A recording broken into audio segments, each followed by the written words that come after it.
Hi, my name's Phil Gardner and welcome to Fun with Boxes.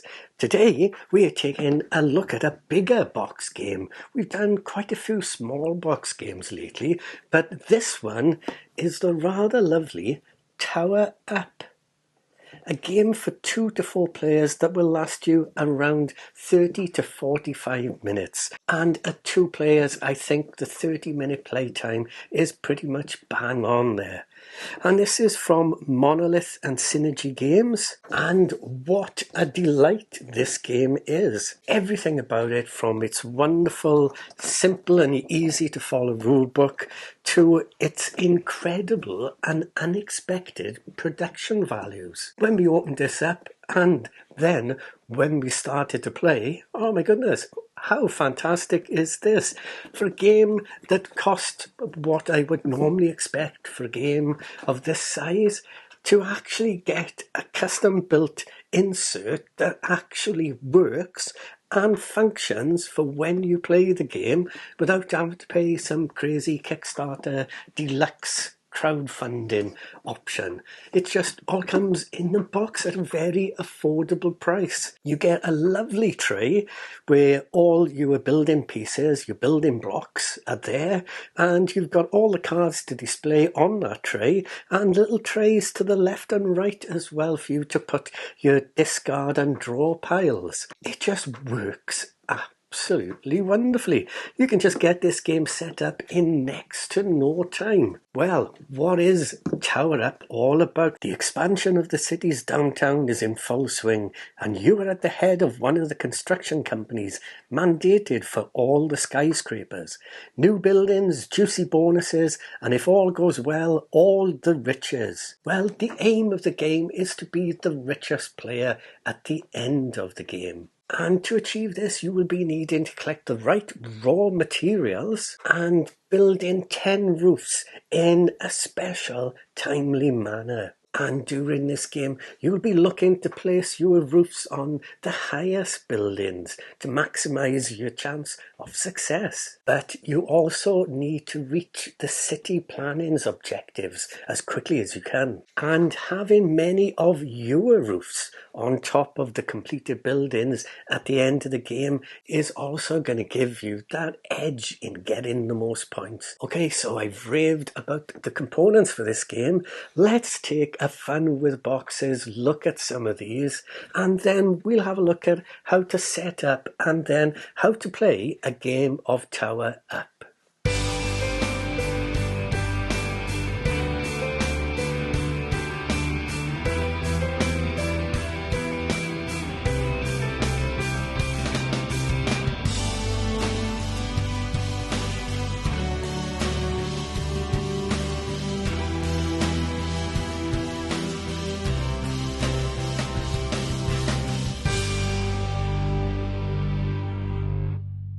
Okay, let's take a look at the components for the game. Well, we have the game board, which is double-sided. So you would use this side for 3 to 4 players, and you would flip it over to this side, and you would use this playing area then for 2 players. And next up we have 120 floors in 4 colours, these 4 different colours. You'll have 44 material cards. These are this colour on this side, and they will feature a combination of the building blocks plus perhaps some other items. There are 10 objective cards that have this back to them, and their objectives on the front. We also have 12 bonus chips. And they come in 3 different shapes and have 3 different values, 7, 5 and 3.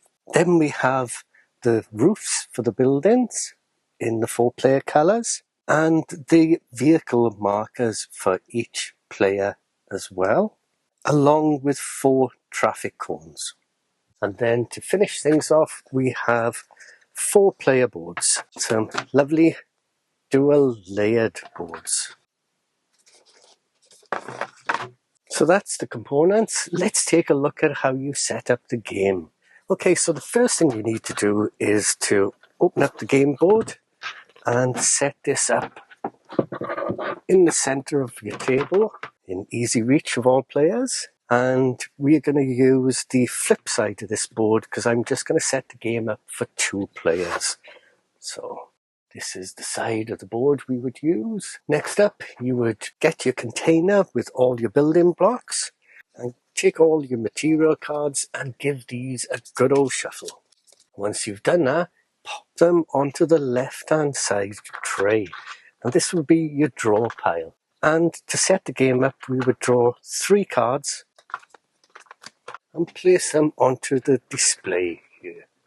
So let me angle this up for you to see. These are the 3 cards that we have drawn. And what we are going to be doing is we're going to look at the bottom block on each of the 3 cards, and these are going to be the starting blocks that we will put out onto the board. So we would need a black building block, a brown building block, and a white building block. And then taking our 3 starting blocks, we can place these on any of the construction sites on the board. Now, the one important thing here is the 2 floors of the same colour may never be adjacent. So if you look at this building area here, if, for example, we place this white building block there, we couldn't, if we were going to place another white building block, place it in any of the adjacent building areas. But at the start of the game, whatever colour blocks we have, so long as we don't place the same colour adjacent to each other, then that's fine. So we could place the brown one there and the black one here. Next then, each player will take one of their player boards, take the little marker tokens and pop these onto your board. Then take your traffic cone of your colour along with your 10 roof tiles. Now for your first game, it is recommended that we look for the starting cards, and there's 3 of them, and they have an S in the bottom corner. And we would place these at the top of the board.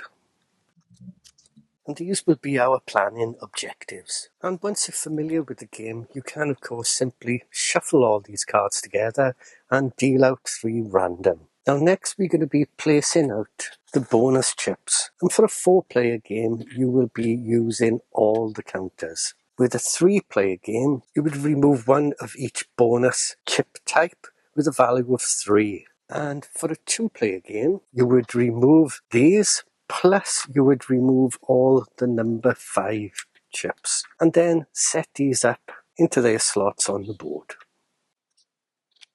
Finally, you will take 1 of the building blocks of each colour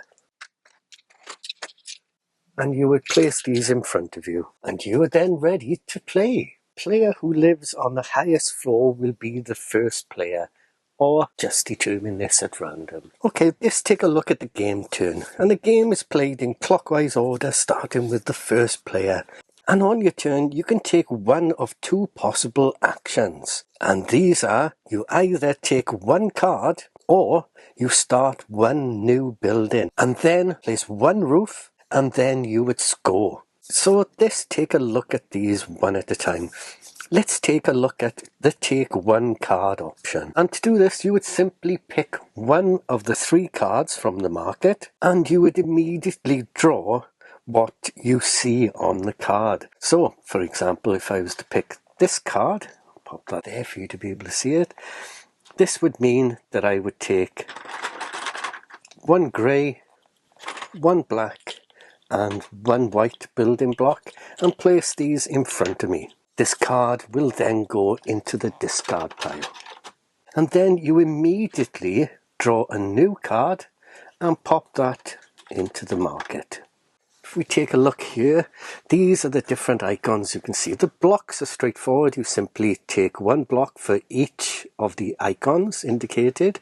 If you see a multicoloured block, or floor as they call these in the games, then this is like a wild or a joker and allows you to choose any coloured block. And for each depicted vehicle you will see on a card, you would move the matching marker 1 step forward on your player board track. Now, the only thing you need to be aware of is at the end of your turn, your supply of floors cannot contain more than 10 floors. And if that's the case, put the floors of your choice back into the container in excess of 10. And now on to start one new building. And this is straightforward. You choose one of your floors and you can place them on any empty site on the board. But you have to obey 2 rules. The site must be adjacent to at least one other building. So I couldn't build here, for example. However, I could build adjacent to the white building there. And as we said during setup, you cannot place a building of the same colour adjacent to it. So, for example, I couldn't place a white floor here because it's adjacent to an existing one. In the same case here, I couldn't build here because it's adjacent to this one with the brown. So let's say, for example, I have placed my building here. Now we must pay the price of this new building, which means adding a floor to each adjacent building. So at the start of the game here, this is the only building that it's adjacent to, and it must be paid for using the blocks in your supply. And you must be able to pay for that building by using a block of the same colour as the building you place it on. Therefore, it's impossible to build multicoloured buildings. So I have a white building adjacent to where I built. So to pay for this building, I would pop a white building token on top of this one. Now, if I didn't have any white buildings, then I couldn't afford to build there and I'd have to build somewhere else. And then you would take one of your coloured roof tiles and you must place one and only one of your roofs on one of the floors you just placed.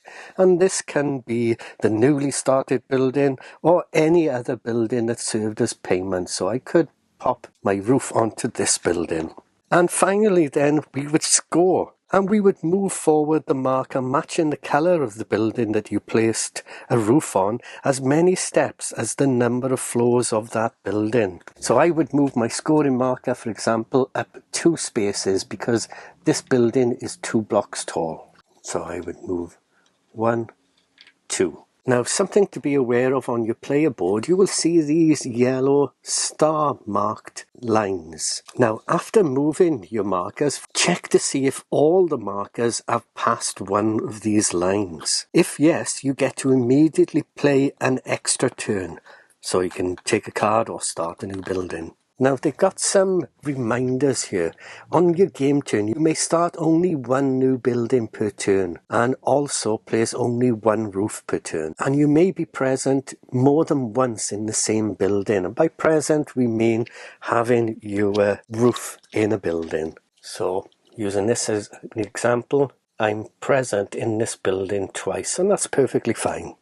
And when paying for a building, you could be covering your own roof, and that's fine as well. And with your markers on your player board, if one of your markers reaches the end of the track, it cannot go any further, so any further movement is ignored. Now, as you will see, here are the objectives for this particular game, and these are the starting objective cards. Obviously, one of the first things you will need to do when you set your game up is you'll need to look at your objective cards that you're playing for so that everyone understands what they're aiming for, because these points are going to be quite valuable during the game. So here are the starting cards in the game. For example, this card, you need to be present in 1 building of each colour. So you need to have a roof in each of the 4 coloured buildings. And this next one, you need to be present in 4 different buildings next to a park. And as you can see, that reminds you that any building inside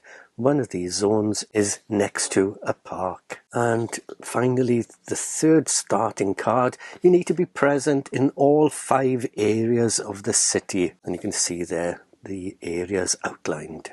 And once you're used to playing the game, you would shuffle up all these objective cards and you would put 3 out to play the game.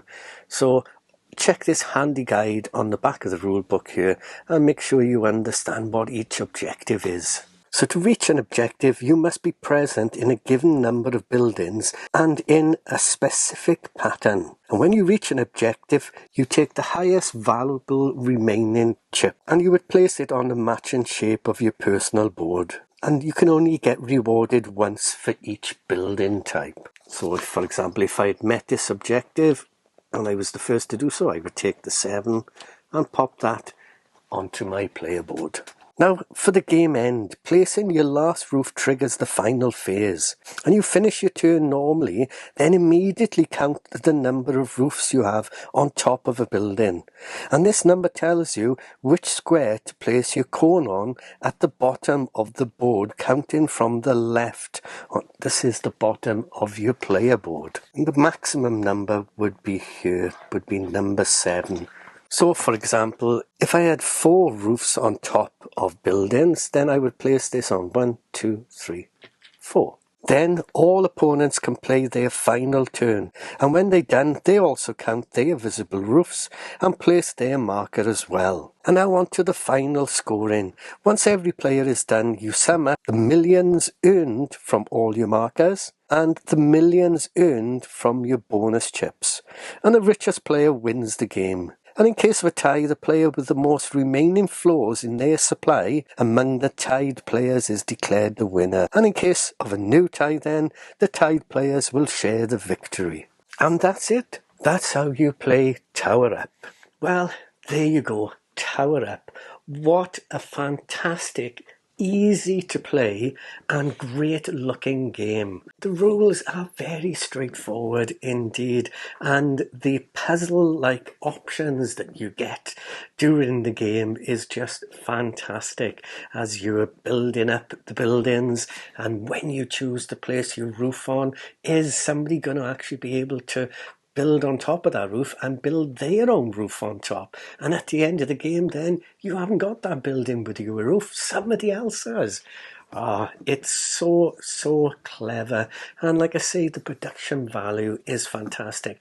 Having that tray with all the building blocks in there where you can just quickly and easily get the buildings you need, look at the layout of the board and where you want to place things, and away you go.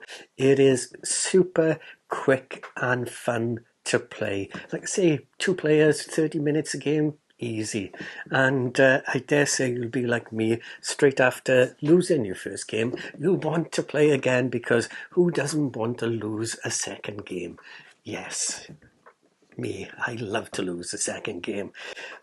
That Lisa is so crafty with her towers. Yes, very crafty indeed. I am so glad that we picked up a copy of this game. It really is a bit of a cracker, and one that I definitely will be pulling out and playing again sometime soon. So that's Tower Up. A big Fun with Boxes thumbs up for this game. Well, I do hope you've enjoyed taking a look at this wonderful game with me. If you did, please consider giving it a thumbs up, and also consider clicking that old subscribe button if you would be so kind, because that will really help me tower up and build up the channel, and I would be most grateful if you would do that. And in the meantime, thanks so much for watching, and as always, please do take care, and bye for now.